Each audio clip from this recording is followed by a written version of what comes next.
what I would like to talk about today is kind of what I was telling you guys about last time, is that most of us know a lot about the famous people of today's era, right?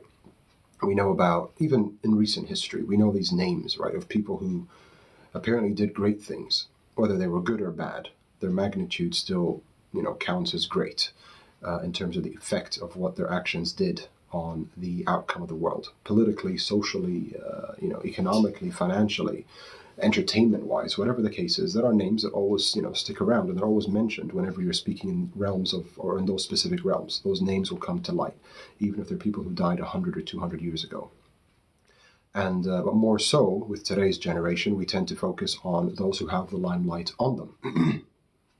And that specifically revolves around the industry of entertainment. That's kind of where everybody's knowledge base runs to when you talk about, famous people. All these names, and a lot of us who are very integrated into that world, into that universe, we tend to know a lot about these people, where they were born, how they were brought up. We know their biography. They were poor, and then they had a strike of luck, and they met somebody, and then they went to play for this club, and this was their first movie break, and they started off in New York doing theaters if they were actors. We know a lot about these people, right? And these people's main purpose is to provide a form of entertainment. And I'm not talking specifically on the athletes, nor am I dissing on athletes.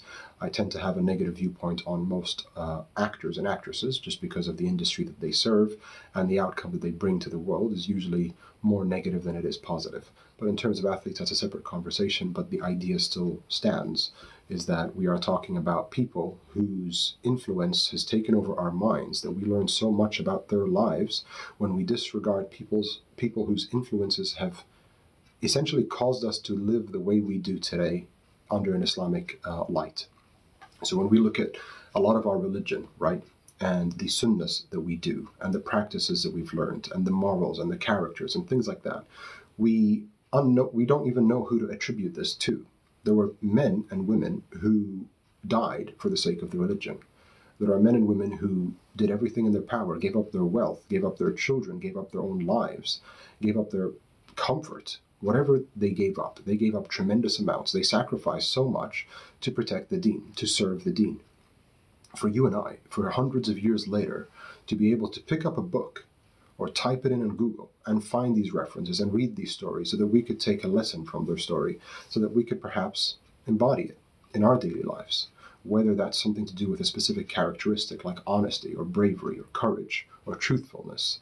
Even when it comes down to the economic factors, if you wanted to know how to trade, the right kind of code of conduct, the ethics that you should embody, what you need to know to be a good trader, for example. You can look at these Sahaba who were traders. You can look at familial situations, how they dealt with their wives, how the wives dealt with the husbands, how they dealt with their children, their aunts, their cousins, their uncles, their friends, on a societal level, how they held a society together that was so strong that whenever anyone was afflicted by any sort of difficulty, the whole community would come together. You can start to see how we have gone so far away from that we have become very individualized, in a sense that there is no idea of community. Essentially, it's me, and anyone outside the front door is not my problem. I just have to focus on myself and my immediate family, and that's it. When the Quran teaches the opposite of that, Islam therefore teaches the opposite of that, and we saw that example through the people who lived the Quran's example, the people who lived with the Prophet ﷺ, who embodied those characters that we are meant to embody, right? And with all that greatness, we know so little about these people. I mean, we know the occasional name here or there. There's certain names. There was hundreds and thousands of Sahaba.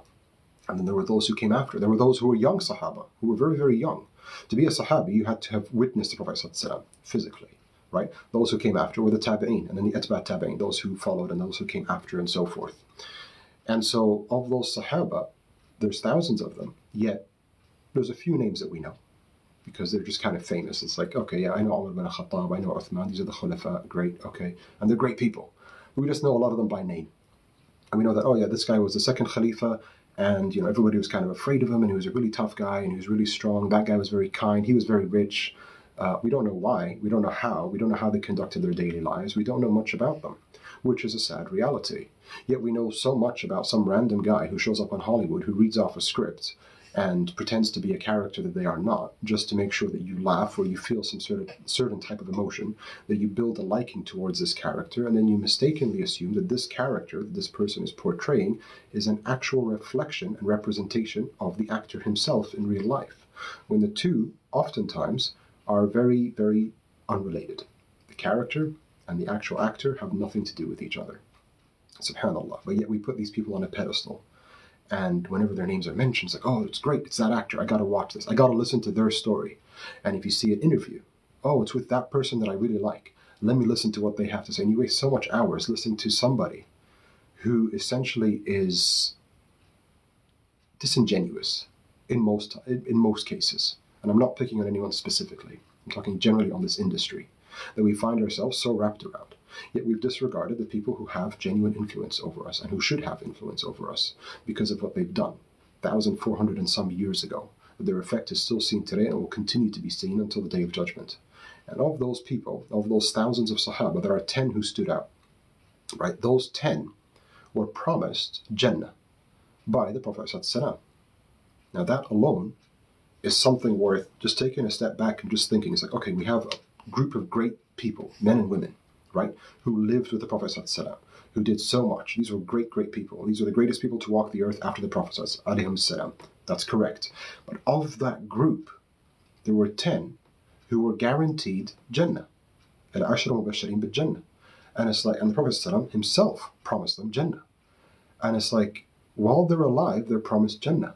How are you so sure that after you promise them Jannah, tomorrow they won't backpedal, and become not so good people? But it was that level of confidence because of the characters that they had, that there was no possibility for them to flip sides. It wasn't going to happen. And this is hikmat Allah. This is the wisdom of Allah subhanallah.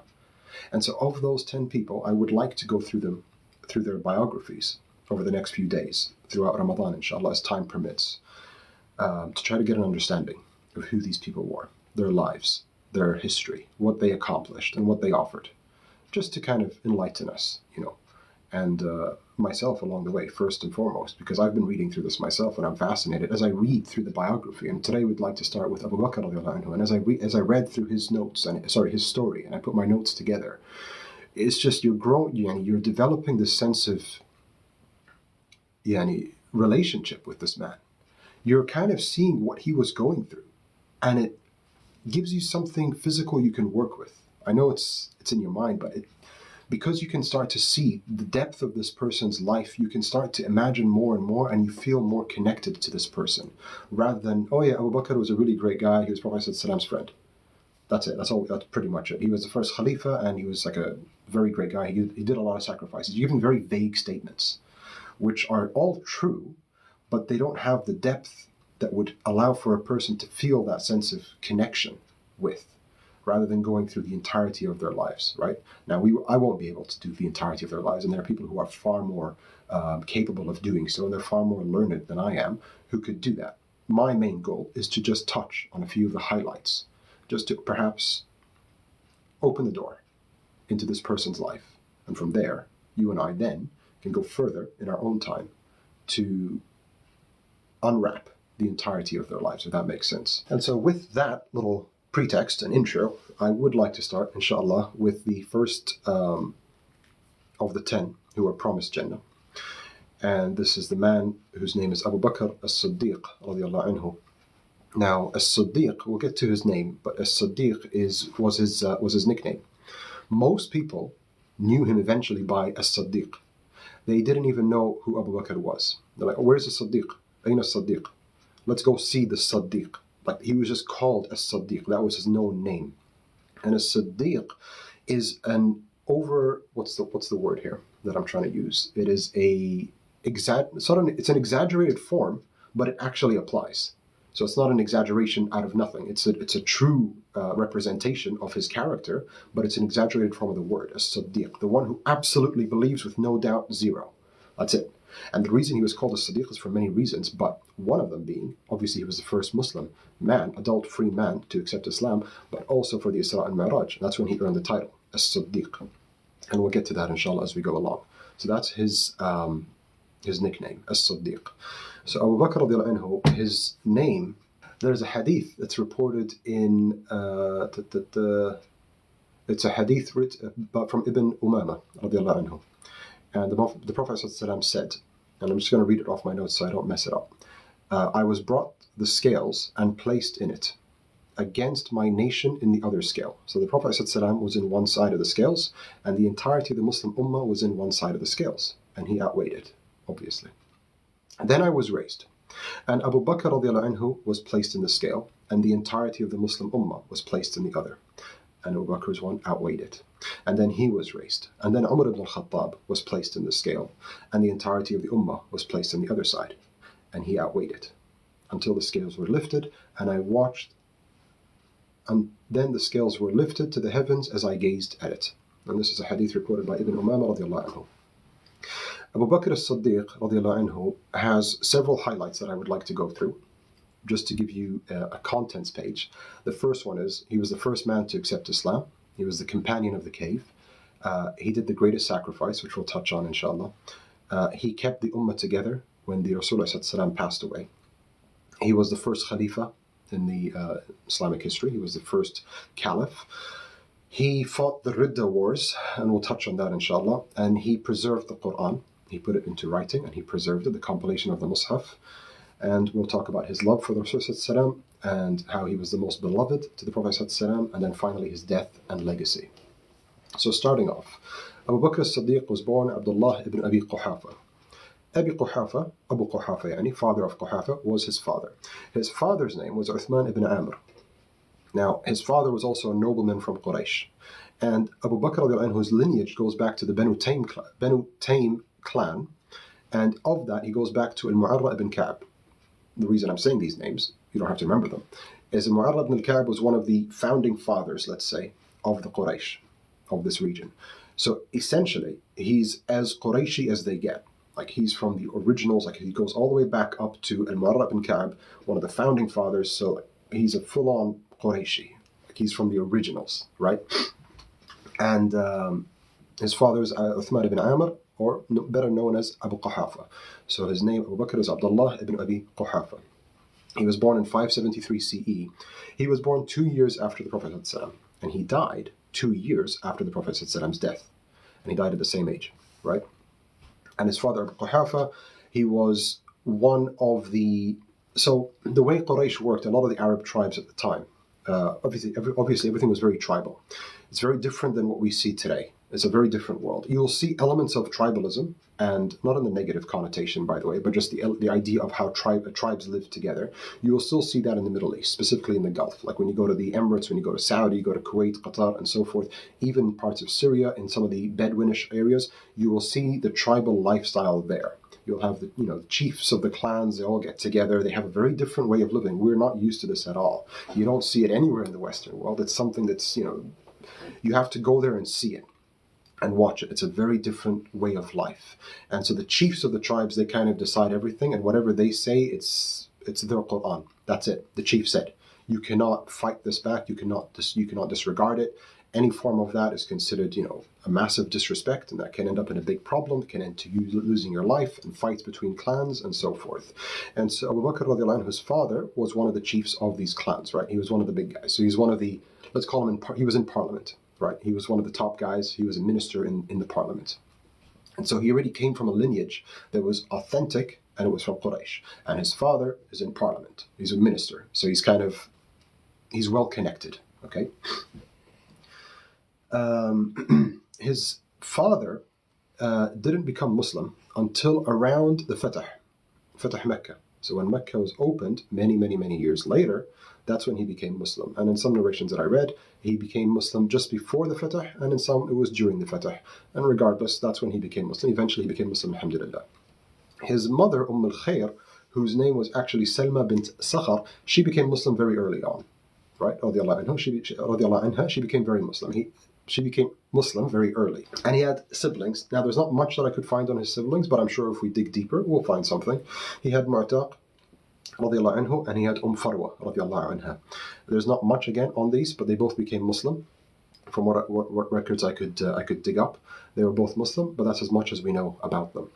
As a child, the character that's been described of him, he was a very intelligent person as a young man. He was very smart. He was very aware, and he was very kind-hearted. But he was always seeking out justice. Because he was very intelligent and he was very aware, and there's a difference, by the way.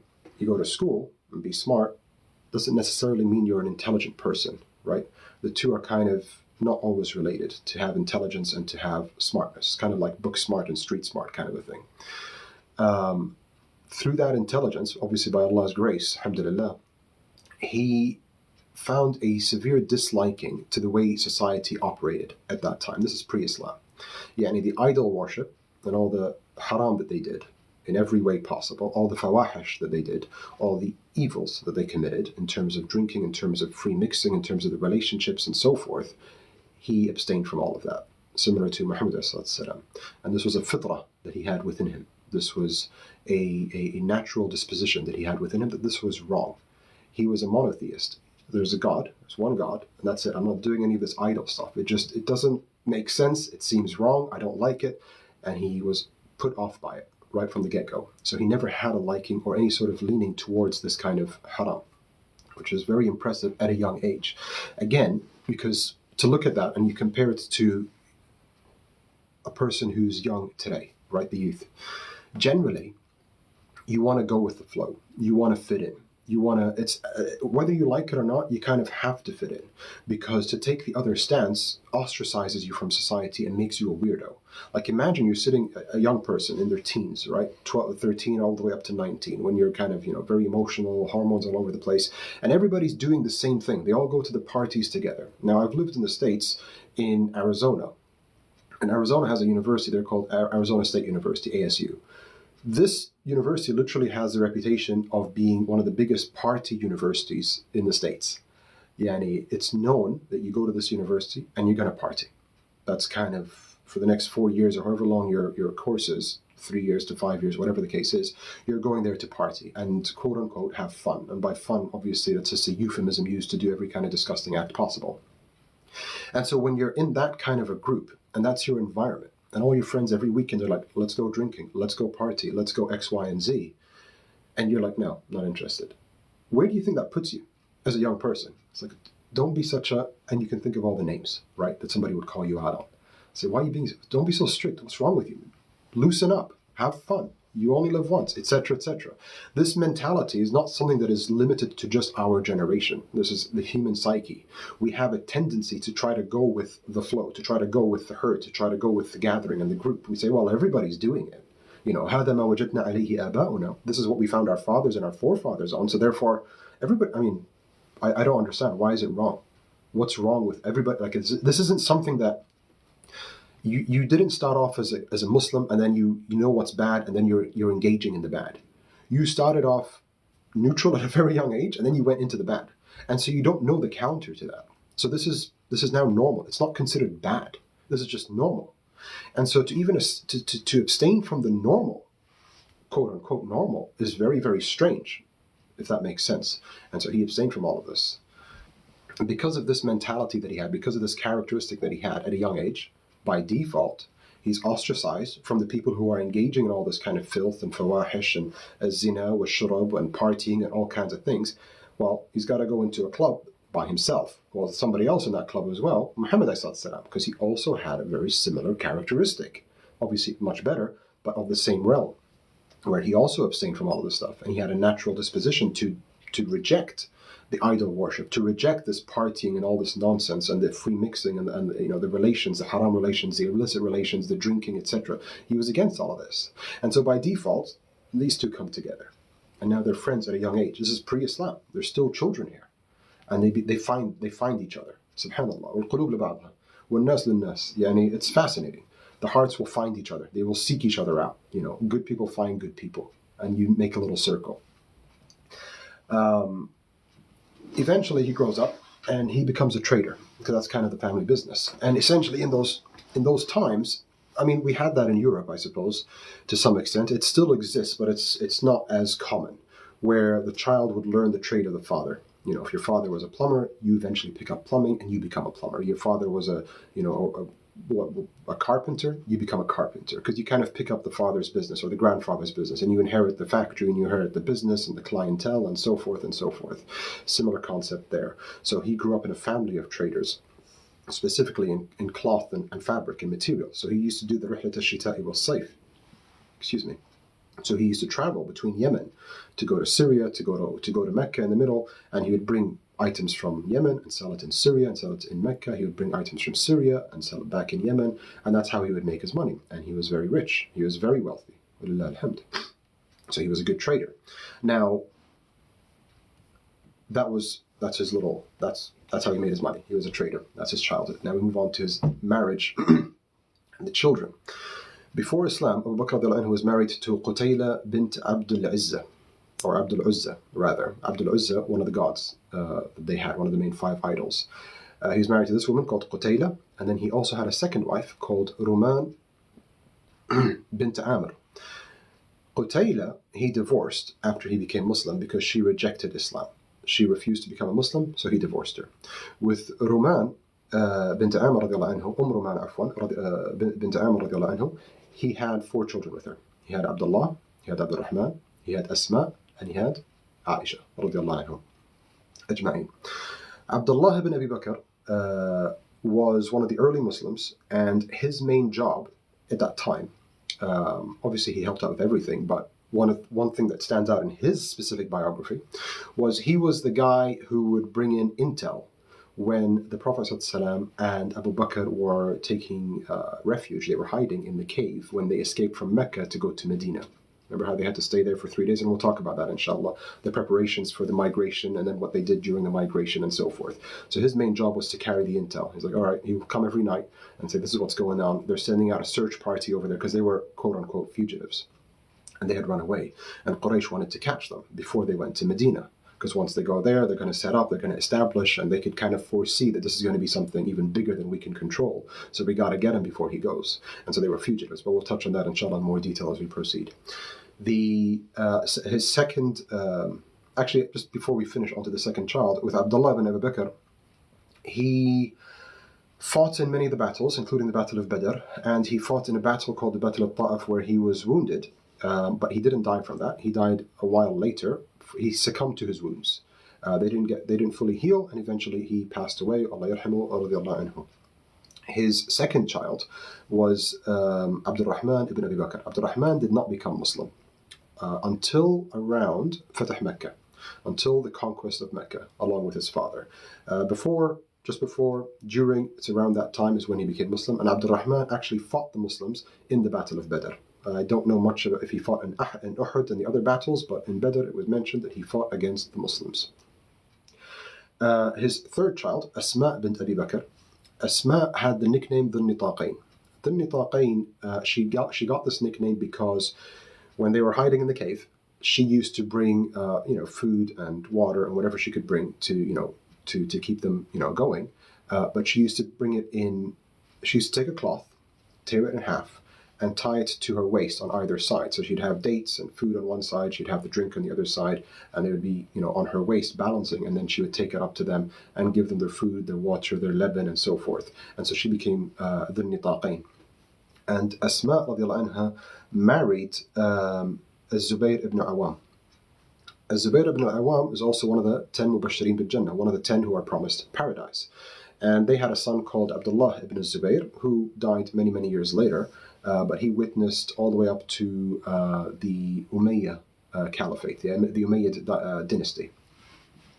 The fourth child is Aisha radiallahu anha, we all know, who narrated over 2,000 ahadith and is one of the greatest teachers of our religion, and we owe her a tremendous amount for many, many reasons. She's al-Mu'mineen, first and foremost, but she has served the deen in ways no one can even imagine. And to her, you'd have to dedicate, I don't know, hundreds of hours to just go through her life, but that's not the topic that we're at today. But those were his 4 children. Just to touch on his first child, Abdullah ibn Abi Bakr, the one who became Muslim, who was carrying the intel back and forth from Mecca to the cave, he married a lady radiallahu anha by the name of Atika bint Zayd. And when he died, she remarried to Umar ibn al-Khattab. So this is kind of the setup that we have right now. So they're a close-knit community, and they all know each other, and they're all family, and they all support each other. I'm just trying to give you a little background of who these people were and how they kind of related to each other. Now, genealogy and firasa. So Abu Bakr radiallahu anhu, pre-Islam, post-Islam, during Islam, he was a genealogist, a person who studied lineages, families. He understood who came from where. And this was key, by the way. Again, because that whole tribalism and the way they existed at the time, I'm going to fight you, okay? But I know who your father is, and I know who your grandfather is, and your uncle, and your cousin, and your aunt's sister's dog's cat. I know who that is. Yeah, I'm not going to do that fight, because it's going to be a massive war. You know, if I attack you, you're going to bring in the entire tribe, and I'm going to get destroyed. So for me to be able to understand that, I need to understand the lineages. So when you say you're going to attack Khalid Shaheen, well, who's Khalid Shaheen? He's just a guy. Hang on a second. He's got an uncle. That guy is well connected with this guy. And they have an alliance. So if you touch him, he's going to bring his uncle. His uncle's going to bring in that tribe. Now you're going to have 10 tribes at your doorstep tomorrow morning. So rethink your attack. So he took a great deal of interest in genealogy to understand people's lineages, their families, especially in this kind of society where tribes is kind of your backbone, which again is very important to understand why it was very difficult for a lot of people to accept Islam and then for a lot of people to publicize their Islam. It wasn't just about the persecution from a physical way, that, oh yeah, I'm just going to get beaten up or I'm going to get ostracized, but it was your tribe is your strength. Without your tribe, that's it, you're thrown away in the desert. So by you accepting Islam and not doing what your fathers and your forefathers and the tribesmen and the chieftains and all those top guys are doing, you're basically showing your disloyalty, and so therefore you're removing your protection. That's it. I've got nobody. I'm alone now. And so it's a very big deal with the tribes at the time. And so he had a very deep interest in genealogy, ilm al-ansab. And along with that, he was also very well known for his firasa. Now, firasa is the ability to perceive, to judge a character in the right way. Yani you can get a vibe off a person by looking at them, looking at their facial characteristics, looking at how they hold themselves, their demeanor, how they speak. You can kind of gauge a person's intent to some extent, depending on how good you are at this. Now, that doesn't mean you jump to conclusions and you assume a person's, that's it, this guy's garbage, let's get rid of him. If you have the ability to kind of read people in such a good way, it plays a long part in political decision-making. It plays a long part in social decision-making, right? In every aspect possible. Like if somebody wants to come and marry your daughter, for example, well, you need to read this person. It's not just, I don't need to see their CV, their resume. And says, well, the guy's got a good job. He gets 50,000 a month and he's a manager of whatever. It's like, great, that's on paper. What's the person like? I need to understand you.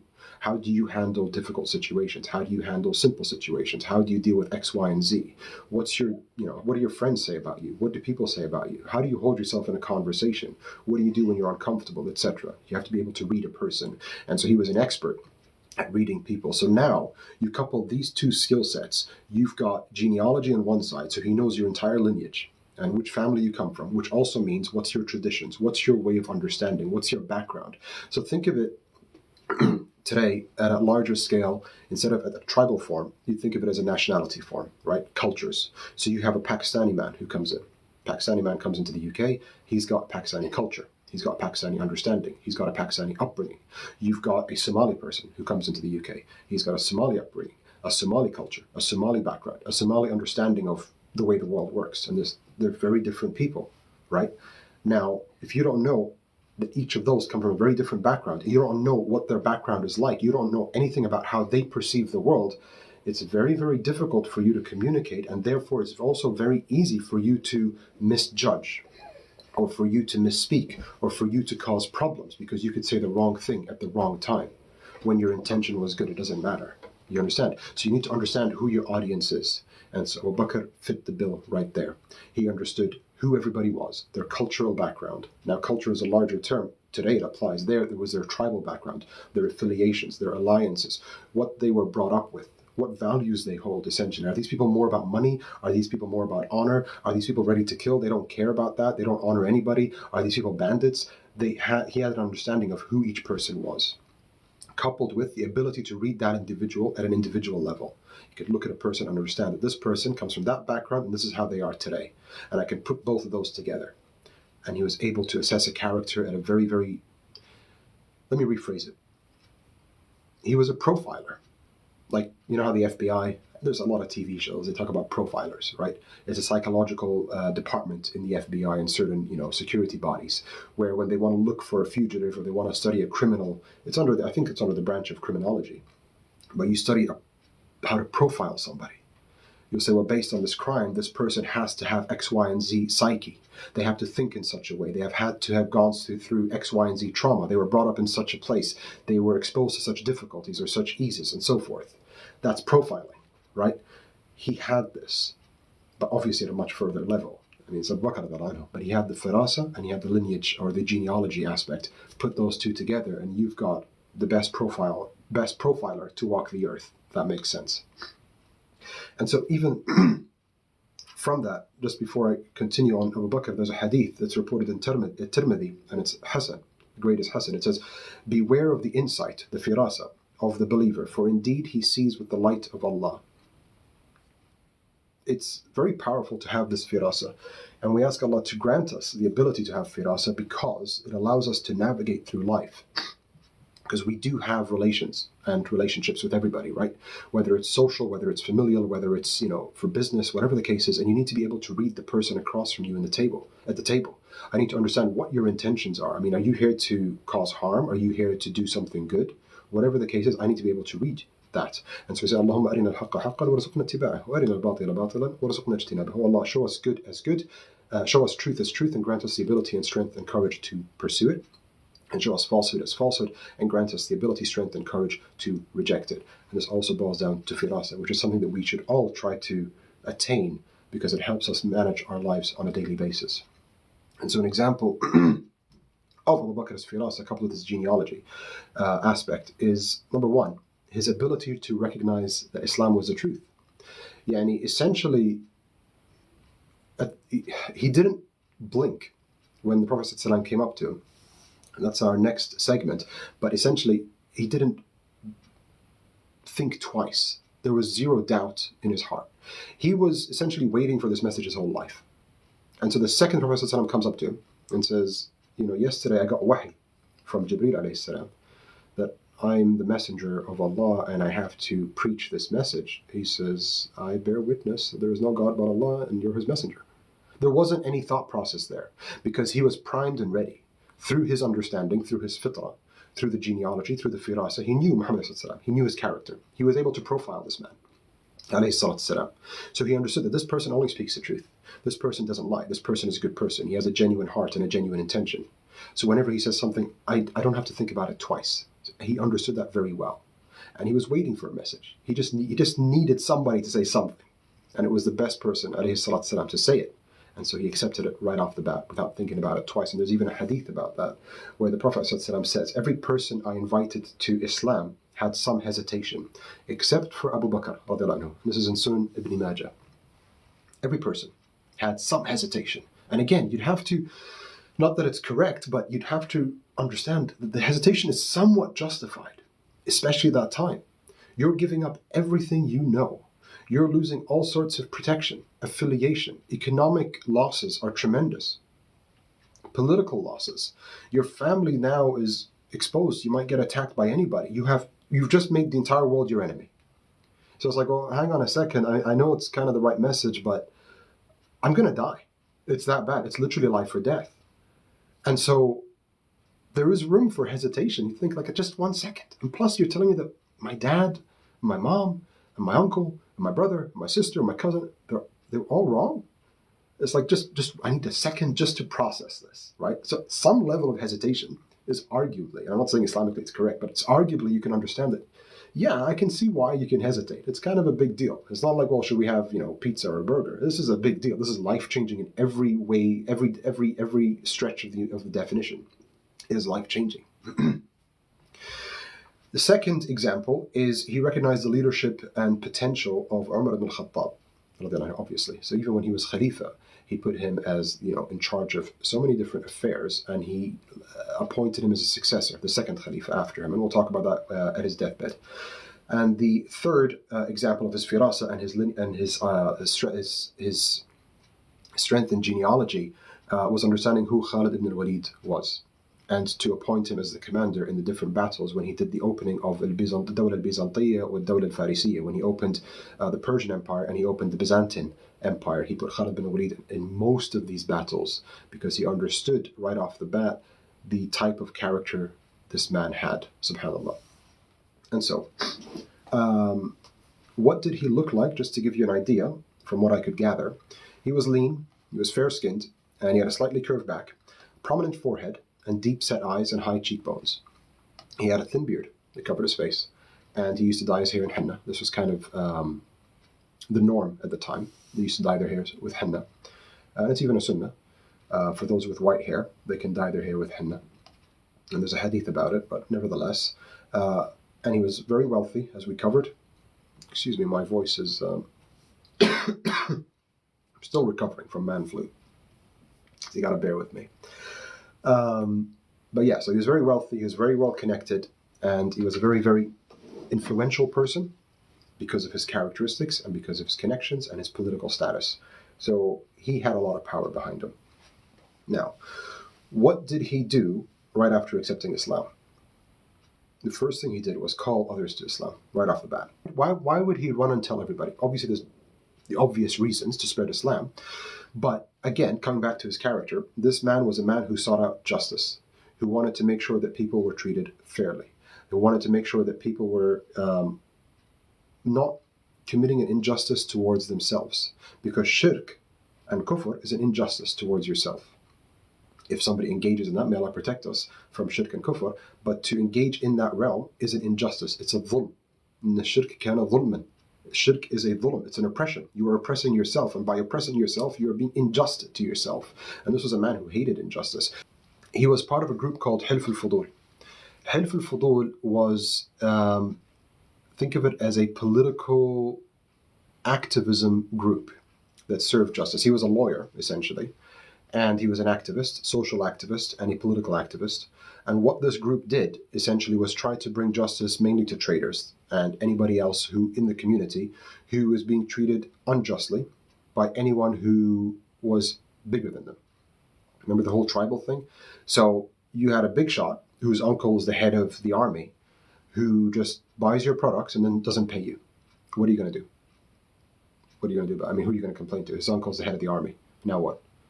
So because of his political connections and his status in the community, and his understanding of lineages and his understanding and his ability to embody firasa, he was able to kind of get people their rights and communicate and negotiate deals with people. Look, I know that person you bought off him. Give him his money so that he can go get you something better next time, etc., etc. So he would negotiate on behalf of people. Similar to like a lawyer, a solicitor, to kind of protect your rights. He was a social activist. This was him because he hated seeing injustice. And who was also part of that group was Muhammad ﷺ, along with others, but these two were part of this group, Hilf al-Fudul. They would try to serve justice to everybody in the community who was wronged by anybody who was bigger or higher or had more authority or more power than they did. And so he goes and calls everybody to Islam. Now, we said that there were 10 people who were promised Jannah. Of the 10, one of them is Abu Bakr radiallahu anhu. Another 5 become Muslim because of Abu Bakr radiallahu anhu. So including himself, he is 60% of the 10. And subhanAllah, because of him, there's 60% of the 10 who were by his hand. First himself, and then he brings in 5 others, which is fascinating. The people that you brought were the best of the best. You brought 50% of that group who were promised Jannah. And I think I listed out their names before, but we'll go through their resumes, inshallah, as the days proceed and as I get better, inshallah. But that was his main thing. So he used to call to Islam physically, and then also he used to use his wealth to support Islam. And you all know the famous story of Bilal radiallahu anhu, but we'll touch on that as well because it's very interesting. He freed 2 main slaves, right? One was Bilal ibn Rabah, Bilal ibn Rabah was being tortured by his master, Umayyah ibn Khalaf. Umayyah ibn Khalaf is a bad guy, obviously. And he used to drag out Bilal into the scorching desert, with no shirt, on the boiling sand, and whip him, and put heavy rocks on him, boiling hot rocks, on his chest, to press down on his chest as his back would press against the boiling sand to the point that his skin would peel off when he would be lifted from the sand, because it would essentially scorch his skin and melt it into the sand. It was that hot. It's the boiling desert sand of Arabia in the peak of summer. And that's how he used to torture him and whip him at the same time. And while he's doing that, Bilal radiallahu anhu would reply, Ahadun Ahad, Ahadun Ahad, one, one, one, one. There's only one God. And the more he would say that, the more triggered Umayyah ibn Khalaf would get. And the harder he would attack him, the harder he would hit him, the heavier the rock, the more the punishment. And so later on, he was asked, Bilal radiallahu anhu, he's like, just stay quiet. Why did you have to keep triggering him? He's like, look, I like to trigger him. He was making light out of it. He was like, it was nice to trigger him, because he thought he was beating me. He was winning me by torturing me physically, but he couldn't break my spirit.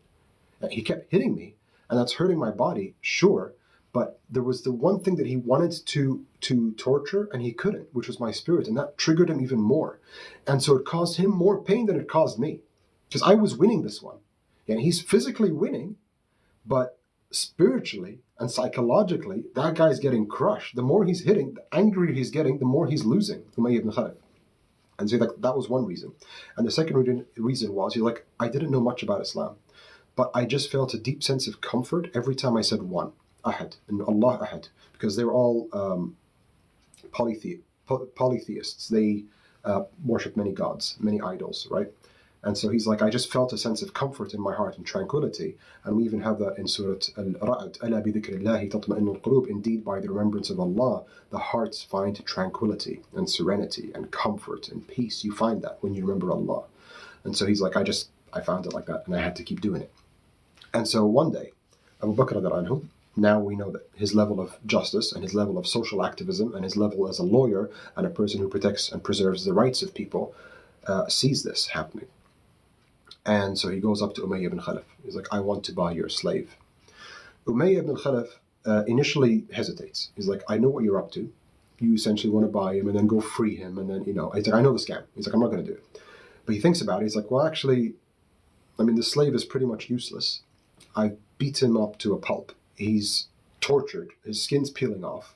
He's finished. He's no good as a slave. But since this guy's kind of desperate for him, Abu Bakr radiallahu anhu, I might as well make some money. I'll make a decent profit. So he says, you know what, fine. He agrees on an amount. And in some places I read it was 500 dinar, 500 dirham or dinar, I can't remember. He agrees on an amount. And Abu Bakr pulls out a bag of cash, drops it on him, says, here you go. Now, Abu Bakr wins this one, right? Because he got the slave. And the second he takes him, he says, now you're free. You're a free man. You're not a slave to anybody. And once you're declared free by your master, nobody can enslave you again. Khalas. Nobody can trade you. That's it. You're a free man. It's official. So he says you're free. Umayyah ibn Khalaf gets triggered. He wants to win this. He doesn't want Bilal to walk away happy. He doesn't want Abu Bakr to think that he got the better end of the deal. So he says, you know what? Had you offered me even a dirham, I would have sold him to you. Like, basically, I scammed you. And you paid me, let's say, for example, you paid me 1,000 dirhams for this slave. And you think, oh, you won? You just got conned. Had you offered me a dirham, had you even tried to negotiate, I would have given him to you for a dirham, because he's so worthless to me. And so Umayyah ibn Khalaf essentially is just trying to flex. He wants to win this one, psychologically. It's killing him. Abu Bakr responds with the smackdown. He says, and had you asked for 100 times more, I would have paid it. So, yeah, and you can imagine, it's like, he's trying to win in such a petty thing, just so he can feel good that, oh yeah, I conned this guy and I made him feel bad because he got conned or scammed. The response is, because he knows he's greedy, he's like, had you asked for 100 times more, I would have given it to you. And so now he has to go home thinking, man, I could have been filthy. I could have made 100, if we bought him for 1,000, I could have made 100,000 dirhams from this one slave, this one deal. And all I made was a measly 1,000. So now it's going to eat him on the inside. It was a very cool, smackdown response. It's like breaking news on YouTube. See the response of Abu Bakr radiallahu anhu to Umayyah ibn Khalaf. So that was Bilal radiallahu anhu. Another slave was Amr ibn Fuhayra. Amr ibn Fuhayra was freed, and then he worked for Abu Bakr radiallahu anhu, and he became Muslim very early on. And he served as the person who was the shepherd who would cover up the tracks of the Rasul ﷺ and Abu Bakr when they went to the cave to hide on their way to Medina. And he would also take Abu Bakr radiallahu anhu's son, the one who was passing the intel from Mecca and bringing it up to the cave. He would take him and bring the sheep and cover up the tracks, because they had trackers back then. They didn't have Google Maps, where's the nearest cave. They had people who would track, and they would follow. That's how they would pick up the scent and find out which direction you went. They would follow the steps, see if the twigs broke, the leaves were moved. If anything was changed in the environment, they would know that, oh, you went this way, you went that way. So he used to bring the sheep, and because the sheep there's so many, they're walking all over the place, they're walking in all the bushes and all the twigs, you can no longer tell who walked here. So the trail has gone cold, essentially. You can't pick it up anymore. Now I don't know which direction they've gone. So that was his job, along with leading Abu Bakr radiallahu anhu's daughter, Asma, who would bring in the food and the nourishment and the drink and so forth to them in the cave. And after the cave, he also guided them through the rest of the desert to make sure that they got to Medina. They did switch guides along the way, and we'll touch on that, inshallah. So these two slaves, they had that was their part with Abu Bakr radiallahu anhu. There was an incident. So Abu Bakr radiallahu anhu obviously protected the Prophet in many ways, more ways than we can imagine. And in one of the incidents with what's her name? Jamil. Jamil was Abu Jahl's wife. Jamil flips her hat when she hears that Abu Jahl is now called Abu Jahl, right? So, thank you.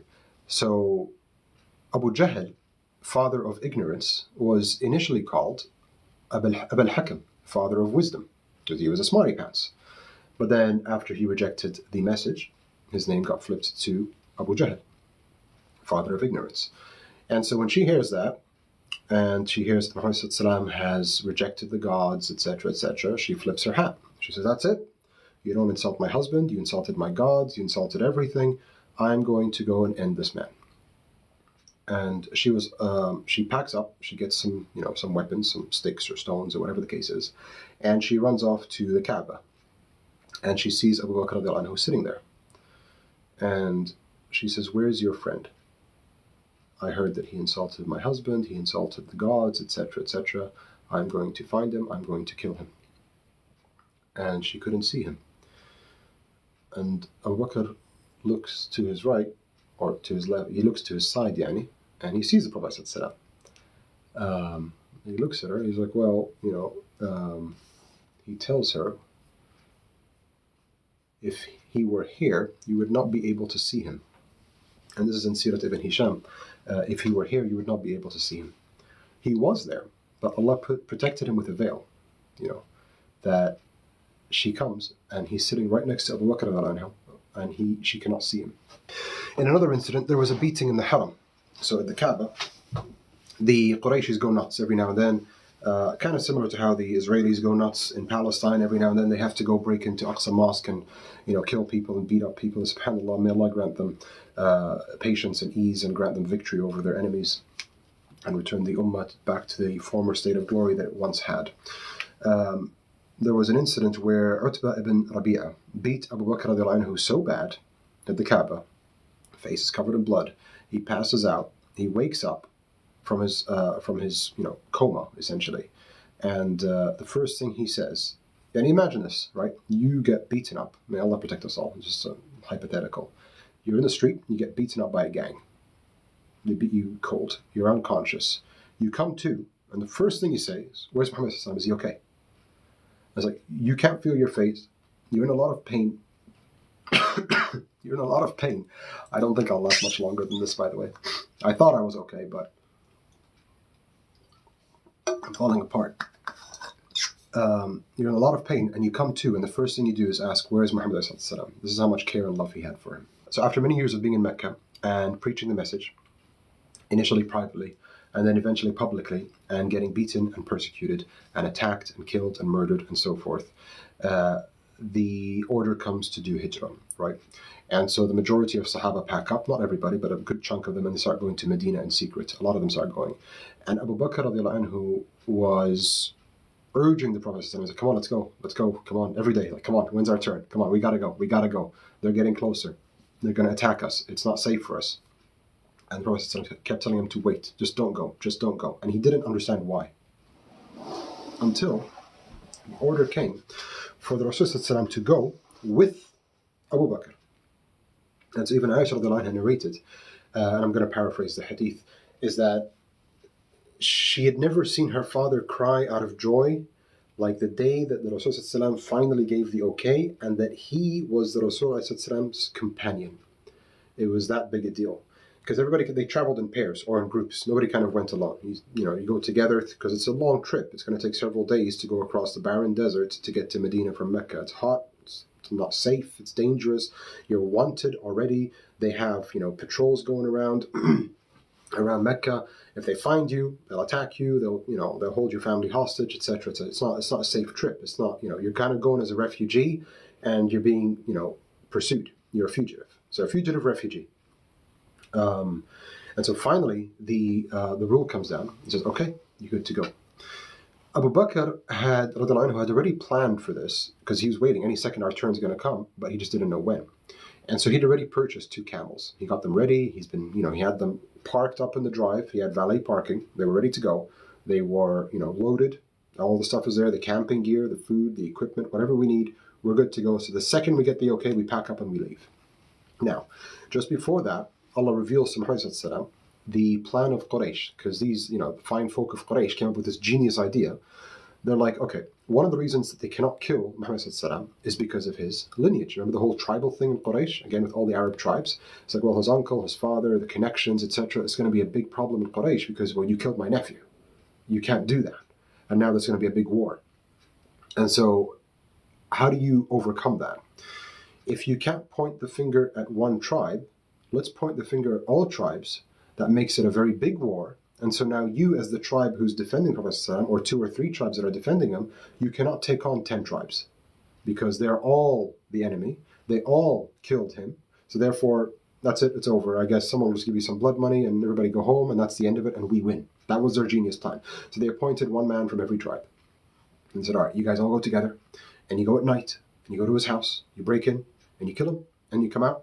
And if anybody finds out, well, it was all the tribes together. So now, how are we supposed to have this fight? It's not going to work. There's like 10 tribes versus 3. You guys are going to lose, so just back off and we'll call it a night. Here's some blood money. Everybody go home and, forgive and forget. So that plan gets revealed to Muhammad sallallahu alaihi wasallam. So Ali ibn Abi Talib, his cousin, who's also one of the 10 who are promised Jannah, and he's also the 4th Khalifa, the 4th Caliph, he sleeps in Muhammad's bed that night as a decoy to buy time. Because they know that this plan's going to come. They're going to rip up with a blanket and they're going to get ready to kill. And then they find it's Ali. It's not Muhammad. It's like, what's going on? The plan's off. Let's go. So when they do that, he packs up with Abu Bakr radiallahu anhu. And now they want to go to Medina, right? Most of the Sahaba are already there. Others are in Abyssinia. That was the first migration. And that we didn't touch on this, and that's not our topic today. But there was a first migration to Abyssinia, there was a second migration to Abyssinia, and then there was a migration to Medina. So most of the Sahaba are in Medina now. And everybody's waiting. It's like because there's no telegram, there's no WhatsApp messages, It's like, well, what's the news? Just send me your location. That's not happening. We don't know. When's the Rasul coming? Is he alive? What's going on? It's like someone give us. Every day they're waiting. They don't know. It could be this week, could be this month. We have no idea. And so, Mecca's over here, just to give you a slight geographic clue, and Medina's up north. Okay, so to go from Mecca to Medina, you leave Mecca and you head north in a straight line, and you get to Medina. So if you're going to escape to Medina, it would make logical sense for you to go north and go straight to Medina. It's just logical. It's like imagine you're in Syria and you want to go to Turkey. Which direction do you go? You go up. You go north to Turkey, and that's it. Very simple. Prophet ﷺ and Abu Bakr radiallahu anhu, they go south. Everybody, all the patrols, all the search parties from Mecca who are out to kill the Prophet ﷺ and Abu Bakr, but mainly Prophet ﷺ, they come to do this little plan. They find Ali ibn Abi Talib. It's like, hang on a second. Now they're all confused. He must have escaped. So this bought them some time until they realized that he's escaped. And this happened at night, by the way. And they send out the search parties. Where are they going to go? They're like, we know he's gone to Medina. Everybody pack up now and go north. So they're on the trail going up north, when in reality, Muhammad ﷺ and Abu Bakr went south. They never expected that. Why would they? Right? It's a very smart move. Everybody, you're going to go north, I'm going to go south. You want to go to Turkey? I'm going to go to Jordan. It's like, well, hang on a second. You kind of threw me off the trail. And so that's what happens. And so they travel down and they go to the cave, Ghar Thur. And that's where they spend 3 days or 3 nights. And during their stay, that's when his 2 children, Abu Bakr anhu, Asma the Nidaqain, the one who would bring the food and the water, and Abdullah would bring in the intel. I was like, okay, they sent out patrols. They went up north. They went up east. They're looking everywhere. This is what's going down. They're going nuts. Abu Jahl's flipping his hat. He's throwing his turban around. That's the situation. So they're getting live updates. They're watching Al Jazeera News, getting the live updates, breaking news. Abu Jahl flipped his turban. That's what they're watching, right? And they're getting all that intel as they're sitting in the cave. And Abu Bakr's slave, the one who he freed, is the one who's taken the 2 children back and forth with the sheep to cover up the tracks all the way to the cave. And they would milk those sheep and bring the milk with the food and the water and everything to them in the cave. So they were comfortable in the cave. And they stayed there for 3 nights. And that's also when we have the ayah that's in Surah Al-Tawbah, إِذْ يَقُولُ لِصَاحِبِهِ لَا تَحْزَنْ إِنَّ اللَّهَ مَعَنَا, that when the Prophet ﷺ tells his friend, his sahib, his close companion, that's more of a correct translation than friend. A friend would be like a Siddiq, for example, right? Or Rafiq, for example. But a sahib is, in Arabic, there's different variations. Like in English, you'd have acquaintance isn't a friend. This is variations of the word friend. You have very, very close friend, like this is my bestie. But a person who I trust with my life, not just, a friend who I've had for a couple of years and we're very close and then we kind of went our ways. Now, this is like the closest, like a blood brother. That's a sahib. Higher than that, you have a khalil. And the khalil, Rasulullah's khalil is Allah. That's when he says, Bala Rafiq al-A'la, or Allah Khalili. When he was dying, he says, Bala Rafiq al-A'la, Bala Rafiq al-A'la, Bala Rafiq al-A'la. And there's a hadith where the Rasulullah said, if I had to take a khalil, if I had to take a very, very close friend, a khalil, other than Allah, if it wasn't Allah, I would have taken Abu Bakr as a khalil. And that's like the highest level of friendship that you could have. And then you have Rafiq, then you have Sahib, then you have Sadiq, and so forth. And so the ayah says, إِذْ يَقُولُ لِصَاحِبِهِ, when he tells his sahib, his close companion, لَا تَحْزَنْ, do not grieve, don't be afraid, don't be sad. إِنَّ اللَّهَ مَعَنَا, indeed Allah is with us. Now the reason he was afraid, obviously, they're fugitives, they're on the run, they're wanted. There's patrols going out left and right. And at this point, they've got blood in their heart. They've got blood in their eyes. They're here to kill. There's no negotiation. If we find you, it's, wanted dead or alive, preferably dead. That's kind of the, sorry, my battery's dying. That's kind of the situation. So if we get caught, we're done for. And so naturally, Abu Bakr is afraid, radiallahu anhu. And also, because specifically, a search patrol got to the door of the cave where they were hiding. And it's narrated that they would see the feet of the Quraysh right outside the cave. Like there's a little gap, and they could see the Qurayshi standing right in front of them. And he tells the Rasul, he says, if one of them just looks down, they would see us. That's how closely, and try to imagine the scenario, right? Try to think of it as a movie. You're sitting there in a cave, and you're watching this movie, right, on your TV, and you're looking at the 2 fugitives, and they're hiding there. And the police and the search patrols or whatever, they're all outside. And they're hiding, let's say, under a manhole or a man cover in a sewer. And they're right there, and they're listening to their conversation. Like, where are these guys, man? We got to find them. They can't be that far from here. And they're listening, and they're looking at them. They're looking right at them. And all those guys have to do is just look down and say, hang on, I just found them. They're right there. They're right there. They're right under us. They're literally, the saying, under your nose? They're right there. But subhanAllah, they didn't look down. Now, just to clarify something, in this story, some people have added this little masala to the story. And they say that Allah placed the web of a spider and the nest of a bird outside the cave to make it look like this cave has not been altered in a long time. Because if there's a spider's web, then a spider has come here to hang out. It's made a house. Had a person gone through to this cave, they would have had to break the spider's home or the spider's web to get through. But since the web is still intact, that means that nobody has touched this cave. Since a bird has decided to take this, or a pigeon has decided to take this place as home, that means it's found safety and it's found zero interference from anybody. So it's a good place. So therefore, there's no chance that anybody has come here. Now, this story is not It's narrated. I don't know if it's narrated, to be honest. I don't think it's authentic, just because the verse that talks about this specific scenario.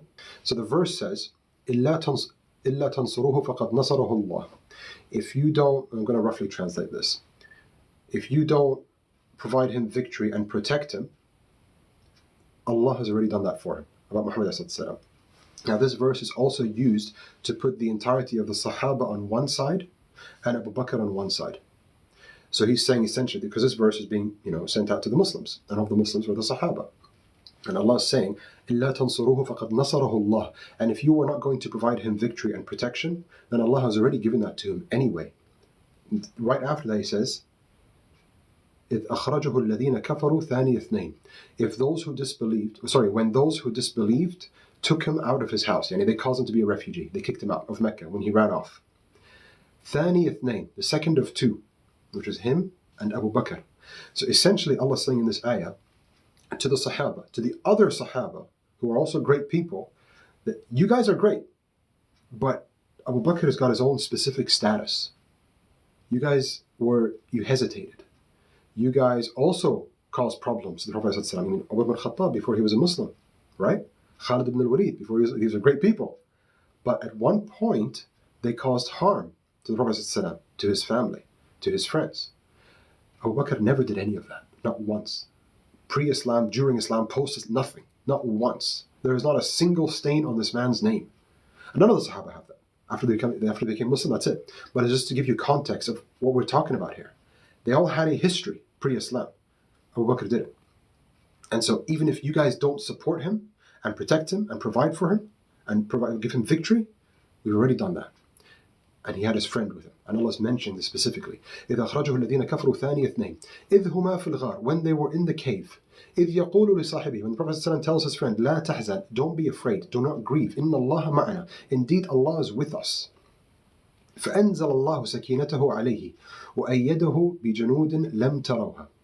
Then Allah brought down His sakina, His tranquility, and His peace to their hearts, right? To Abu Bakr even, to calm him down. وَأَيَّدَهُ, and He aided him, بِجَنُودٍ لَمْ تَرَوْهَا, by soldiers that you did not see, or you cannot see. Yani they're invisible. There's a few things I just want to unpack with this verse. So he's telling his friends, don't be afraid, in Allah ma'ana. Now, inna Allah ma'ana, indeed Allah is with us, and I talked about this before in my last live. This was said for four people.